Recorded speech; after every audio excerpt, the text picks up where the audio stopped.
Chers amis, bienvenue au Studio DV. On vous avait promis une deuxième émission spéciale avec mon ami, mon partenaire Pierre Van Vliet. On va vous faire le café du commerce.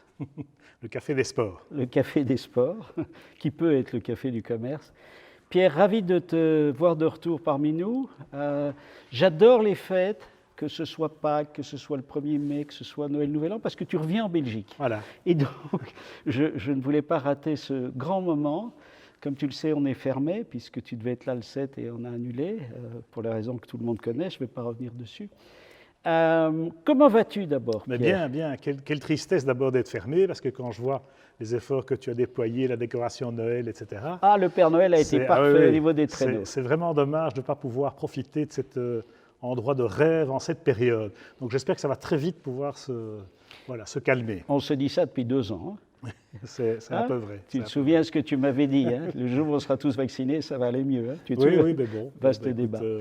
Ok, bref. Allons-y. Alors Pierre, on a fait un petit débrief avec tes collaborateurs, qui sont devenus les miens grâce à toi, que sont Zif Knoll, qui n'est pas du tout dans les meubles, mais qui est un passionné. Il est boulanger à Anvers, hein, c'est ça. Et l'ami Martin Businaro, il fait tellement de choses, Martin. Voilà, alors on a fait un débriefing, on va peut-être un peu parler F1 bien sûr, on va parler sport automobile, mais surtout dans ton actualité, il y a un bouquin, Les 100 ans de course, les beaux jours de Francorchamps, qui sont 3 tomes sur le circuit, que vous avez présenté au salon et où Jackie est venu... Interclassique, oui, Interclassique, où Jackie est venu le dédicacer puisqu'il a fait la préface. Alors raconte-nous un peu, parlons-nous-en. C'est un très beau cadeau de fin d'année, je ne saurais vous encourager à l'acheter. Voilà. C'est une trilogie, oui. Il y a même 4 tomes si on compte celui de la moto, parce que notre ami Pierre Capard avec Christian Gibson ont également fait les 100 ans de... Qui est sorti déjà 100 ans de moto, absolument, à Francorchamps. Avec la belle époque, Agostini, Phil Reed. Oui, et il faut se souvenir que le circuit est centenaire, parce qu'en 1921 a lieu la première course à Francorchamps, c'est une course de moto. Ah oui. Parce qu'il n'y avait pas assez de voitures inscrites, et que finalement il n'y en avait qu'une seule, c'était celle de Charles de Tornaco. Et donc ils n'ont pas fait la course de voiture, mais il y avait 7 motos engagées, incroyable. Donc ils ont fait la course de moto. Et l'année suivante, il y a eu la première course automobile, en 1922. Donc on a fait 3 tomes. Il y a eu évidemment l'ancien circuit, le grand tracé de 14 km, tome 1, tome 2, avant et après la guerre. Et puis Martin et moi, on s'est plongé dans le Francorchamps que nous connaissons, la période plus contemporaine du nouveau circuit, entre guillemets. Ça fait quand même presque 45 ans. Mais donc le tracé de 7 km avec évidemment beaucoup de sujets à traiter parce que la matière était infinie. Tous les championnats passent par là, tous les plus grands champions, tous les plus grands pilotes, toutes les plus belles voitures sont passées à Francorchamps.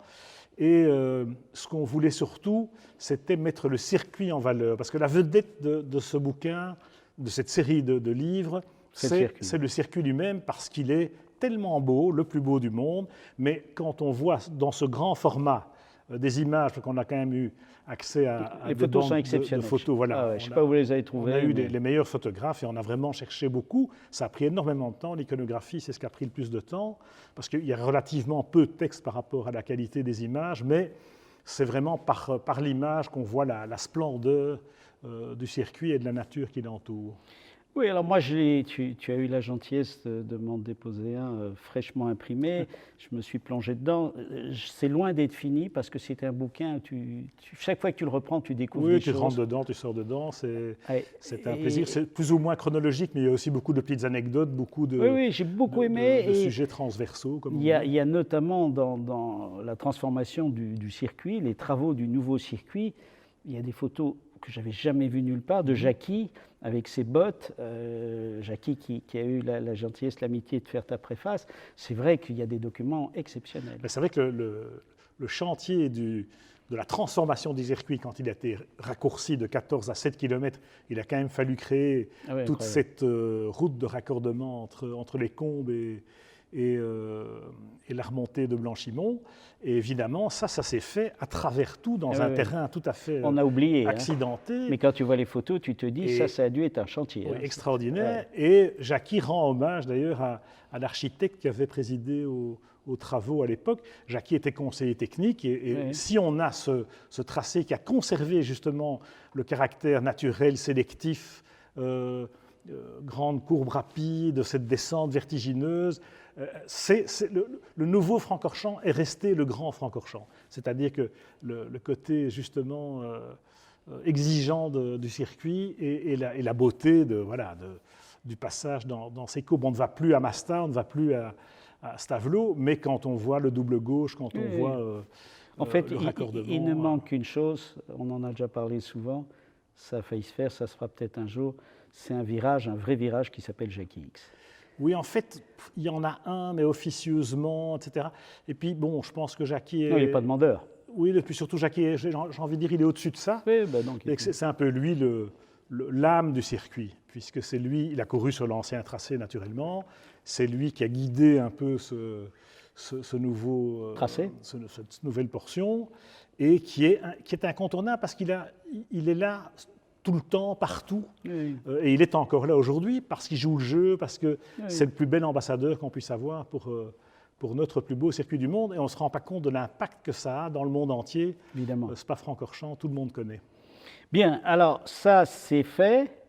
Tu as des projets, je suppose. Oui, enfin, un petit peu. Un petit peu. On va un peu souffler. Un petit peu souffler, mais quand même, un peu profiter de. Alors, on va parler vite Formule 1, de l'hiver, mais pas trop. Toi, tu trouves aussi que ça a été un championnat étonnant. Tu vois ça comment? Un championnat étonnant, oui, ça c'est sûr. On a eu 22 Grands Prix. Ça a été très intense, très dense. Malgré la conjoncture, 22 Grands Prix, il faut le souligner. Oui, tout à fait. C'est assez extraordinaire, avec pas mal de nouveaux Grands Prix. Ouais. Et puis bon, malheureusement, il y a cette finale, parce que je trouve que la saison était tellement. Elle méritait autre chose. Tellement passionnante que voilà, c'est un peu une finale en queue de poisson, et c'est dommage, dans la mesure où, bon, sportivement, le championnat, il y aura toujours un doute. Le championnat a été tronqué. Voilà, donc, même Max Verstappen, ce sera toujours un titre controversé, comme ce fut le cas du premier titre de Michael Schumacher, même si ce n'est pas pour les mêmes raisons, parce qu'ici, Verstappen, non, il est pour rien. Non, il est pour rien. Il a fait quand même une saison même exceptionnelle. s'il a fait son petit possible quand même pour mettre Hamilton dehors plus souvent qu'à son tour, mais enfin, oui. Il y est pour rien. Ce qui est dommage. Mais c'est son côté bad boy, comme je dis. Hein. Oui. Enfin, tu connais bien le père, on connaissait la mère, oui, on connaît le père. C'est un voyou. C'est un bad boy. C'est un voyou en piste, comme l'était Michael Schumacher, comme l'était dans une certaine mesure Ayrton Senna. Oui. Hamilton n'est pas tout à fait de cette trempe-là, je trouve.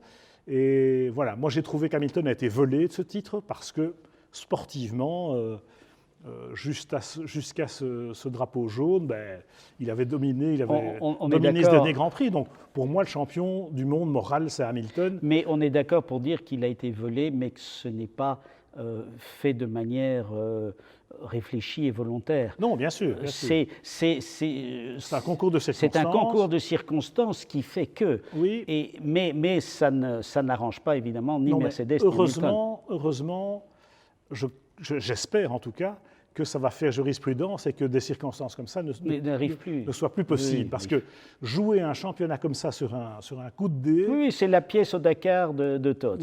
Oui, ça c'était volontaire, c'est encore pire. Tu as raison, ici c'est involontaire. Ici c'est involontaire. Alors Michael Masi, on tire sur l'ambulance, bien entendu, mais le fait est que la volonté était sans doute de vouloir finir la course sous régime de drapeau vert. Oui.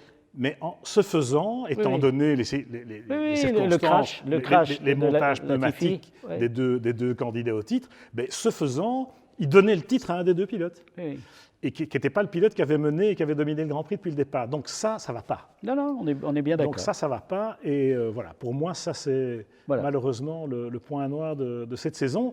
Et on est un peu dans on se pose la question, où est-ce qu'on met le vecteur entre... Oui, je crois que très vite... Entre sport et spectacle, en fait. Alors, est-ce que Liberty Media adore, et c'est le show à l'américaine, et ils adorent ce style de polémique, ou bien est-ce que maintenant les règles de la FIA vont être plus strictes à tout niveau, parce qu'il y a quand même des flous artistiques. Hein. Oui, bon, ça c'est en découvrant ce genre de circonstances voilà, mais je ne pense pas qu'on puisse dire que Liberty Media influence sur la réglementation, etc.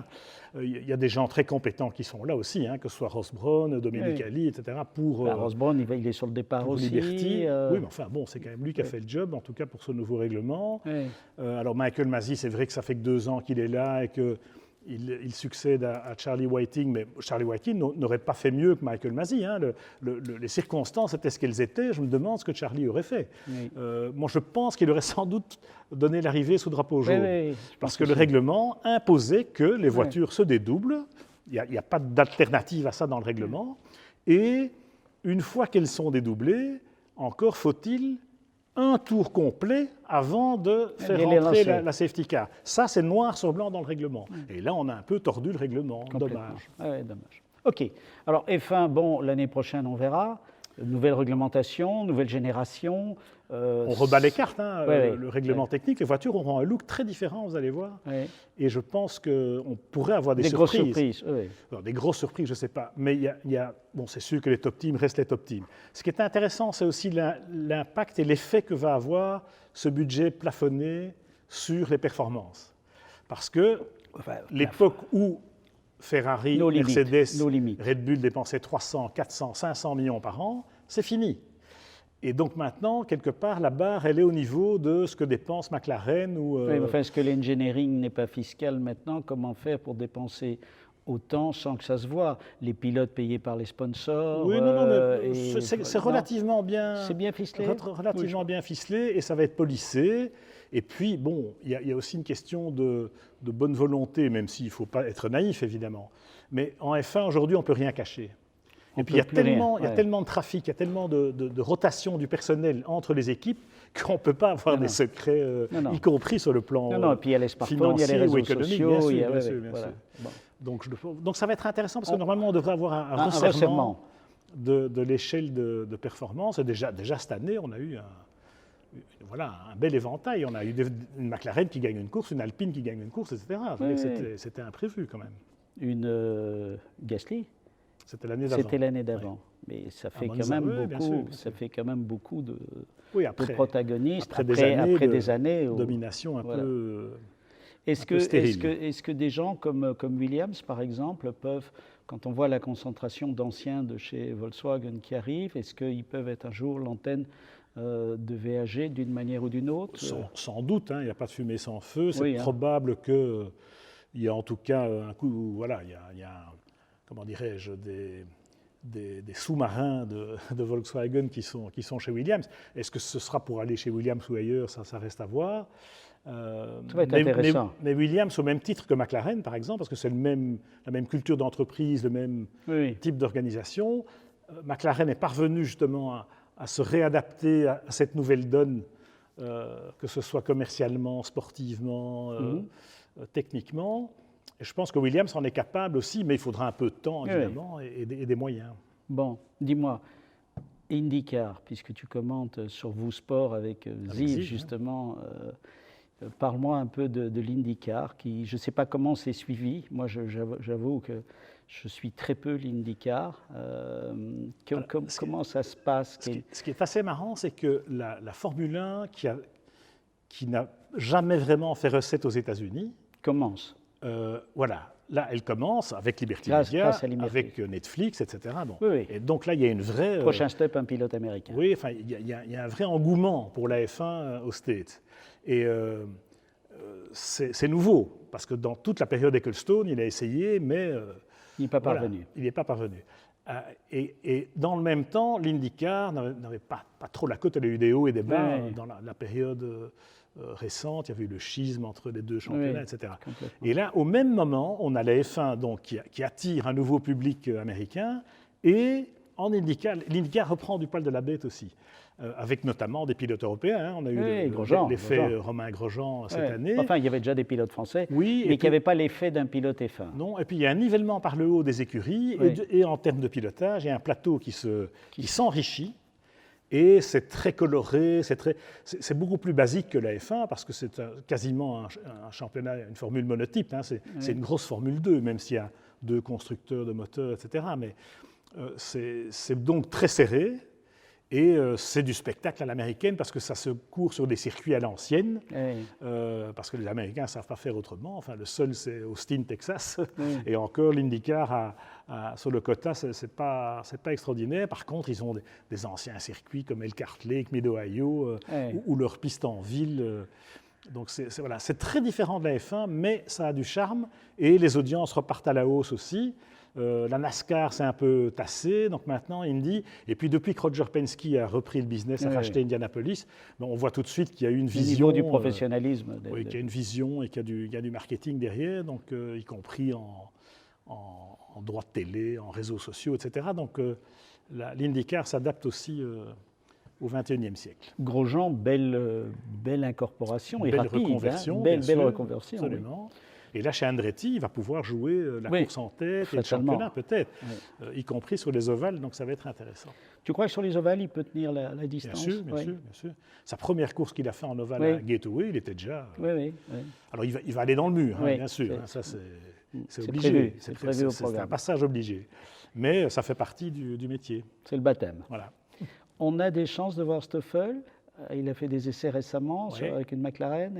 Alors en 2022, peut-être pas. Non, parce qu'il fait... Il fait encore la Formule I. Alors peut-être que McLaren va aligner une troisième voiture. De manière ponctuelle. Ponctuellement, peut-être que Stoffel pourra, j'espère qu'il pourra avoir sa chance.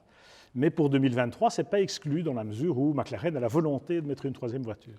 Maintenant, il n'y a pas que Stoffel sur la liste. Yannick De Vries, sûrement. Oui, mais peut-être pas avec McLaren. De Vries, il a testé avec Meyer-Shank. D'accord. Non, il y en a d'autres.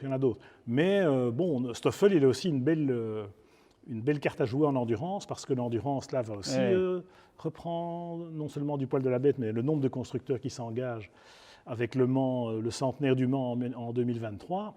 Je crois que Stoffel a plus de chances de faire une belle carrière professionnelle en endurance qu'en IndyCar, même si je lui souhaite de faire les deux. J'ai vu que Peugeot avait mis sur la piste leur prototype, leur LMDH. Là, on ne sait toujours pas s'il y a un aileron arrière ou pas, c'est masqué. Ils l'ont testé avec essence, je pense. Oui, si j'ai bien compris, sans aileron, ils ont peur qu'elle se retourne, ils ne passent pas une sorte de crash test?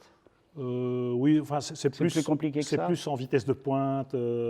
Parce que non, ils ont quand même réussi à reproduire le niveau d'appui sans aileron. Ce qui est exceptionnel. C'est très intéressant ce règlement hypercar. Et Le Mans, ça va vraiment être... Alors, on espère que Peugeot sera au Mans en 2022, mais 2023, là, ça va être l'embouteillage, donc ça va être très intéressant. Oui, la probabilité qu'ils y soient, même s'ils disent non, c'est de faire une épreuve en blanc avant d'être à 2023. Ils ont tout intérêt. Hein. Si la voiture passe bien les premiers essais, ils ont tout intérêt. Oui, bien sûr. Mais il y a beaucoup d'autres constructeurs qui viennent. Oui, il y aura quoi? Il y aura 7-8 constructeurs. Oui, facile. Et ce sera chaud. Il y aura des embouteillages dans les Hunaudières. Alors, est-ce que ce n'est pas paradoxal de voir que la F1 se porte super bien, de voir que les protos, ce que j'appelle les protos avec mon vieux wording, l'endurance va se porter incroyablement bien, même si c'est des hybrides, alors qu'on nous bassine et on nous gonfle avec le full électrique. Est-ce que ce n'est pas paradoxal? Mais tout le monde va vers l'hybride et toutes les voitures de course, il y a de plus en plus d'électrification, y compris en F1. Oui, bien sûr, mais ce n'est pas la Formule I qui, quelque part, a du mal quand même, parce que là... Non, mais la Formule I a quand même été une pionnière en la matière, a fait énormément évoluer la technologie, les batteries et les systèmes de récupération d'énergie, et la Formule I a un rôle important à jouer, y compris dans l'avenir, avec la troisième génération de Formule I qui arrive, là, c'est-à-dire en 2023, on va avoir des Formule I qui font 450 chevaux, c'est une autre histoire. Ça va être différent. Stoffel est toujours chez Mercedes en 2022. Pour la dernière année, Mercedes se retire. Donc voilà. Mais il pourra peut-être trouver un autre volant en Formule I ou passer en endurance où il a déjà un pied, ou peut-être l'IndyCar s'il a la chance de. Oui, mais enfin en endurance, il n'a pas un pied avec un fabricant pour l'instant. Pour l'instant, il n'y en a pas beaucoup, mais il roule en LMP2, il a roulé en LMP1 avec les Russes. Non, il est bien considéré en endurance, oui, tout à fait. Bien, quel est le championnat l'année prochaine? Bon, il y a la F1, il y a l'IndyCar, il y a la Formule I, mais bon, il y a un championnat qu'on ne suit pas et qu'on devrait suivre. Il y a le WRC, mon cher Jean-Paul.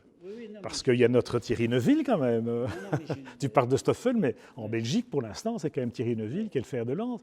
Et il est quand même toujours chez Hyundai, il est pilote numéro 1 chez Hyundai. Et nouveau règlement en rallye aussi, avec également des voitures de plus en plus hybrides. Thierry n'aime pas. Oui, enfin, qu'il n'aime pas, en général, demande à tous les pilotes la Formule I. Au début, ils n'aimaient pas, et puis voilà, ils s'y font. Quand tu roules en voiture électrique en ville, au début, tu es dépaysé, tu es surpris. Mais non, voilà. Donc moi je trouve qu'il faut aussi suivre le WRC, même si c'est... Pour moi, j'allais y venir. C'est sûr que le WRC, en plus, on a la chance d'avoir voilà. un Belge qui est exceptionnel, qui n'a pas eu de pole jusqu'à présent, qui est chaque fois deuxième. Hyundai. Non, puis le rallye reste une discipline populaire malgré tout. Et même en Belgique, on a un championnat de Belgique des rallyes qui est à un niveau qu'il n'a plus été depuis très longtemps. Donc, les trois gamins. Oui, tout à fait. Le fils de Grégoire, le fils de. Enfin voilà. Oui, tout à fait. Oui, c'est clair. Mais est-ce qu'il y a un autre championnat qu'on ne suit pas, qui mérite, parce qu'après on peut parler rallye-raid aussi, on peut parler de plein de choses, il y a beaucoup de disciplines. Oui, de voitures de tourisme, etc. Mais je crois qu'on est déjà très gâtés avec les grands championnats qui cartonnent et qui, dans le grand public aussi, gagnent de l'ampleur, de la popularité, de la notoriété, de la visibilité. Et l'effet Netflix, de nouveau, le nombre de gens qui n'avaient aucune idée de ce que c'était un Grand Prix de F1 et qui maintenant, grâce à ces séries qui font vraiment pénétrer dans les coulisses du sport, c'est quand même... c'est une vulgarisation exceptionnelle. Oui, et puis c'est l'audiovisuel et c'est nouveau. Ça, c'est grâce à Liberty Media. Oui, bien sûr. Non, c'est Liberty Media qui a investi dans ce sens et qui a convaincu. Mais comme Liberty Media porte bien son nom, Media, c'est un groupe de médias. Et les gens qui sont aux manettes, qui étaient aux manettes chez Skerry et Sean Bratches, les deux premiers qui ont lancé ça, c'était des mecs qui venaient de chez Murdoch et de chez ESPN. C'est des gens qui connaissent leur métier. Bien, écoute, on va continuer, on va passer la soirée ici calmement. Oui, malheureusement sans vous. Voilà. Mais bon, voilà. On va leur souhaiter une bonne année. On va se souhaiter le meilleur. Une bonne année. Voilà, écoutez les amis du Club DV, vous savez que vous pouvez toujours venir, prendre un verre, c'est fermé, mais si vous téléphonez, vous pouvez venir nous dire bonsoir. Oui. Disons que c'est entrouvert. C'est entrouvert, voilà. Il n'y a personne, tous les événements ont été hélas annulés. On espère que l'année prochaine, on aura une belle visibilité, pour l'instant on ne l'a pas. On vous fixe d'ores et déjà rendez-vous pour le Studio DV en attendant la réouverture. Et puis on va passer de très bonnes fêtes, on pense à vous, on vous embrasse et très belle année à tous. Meilleurs vœux. Santé mon Pierre. Bye bye.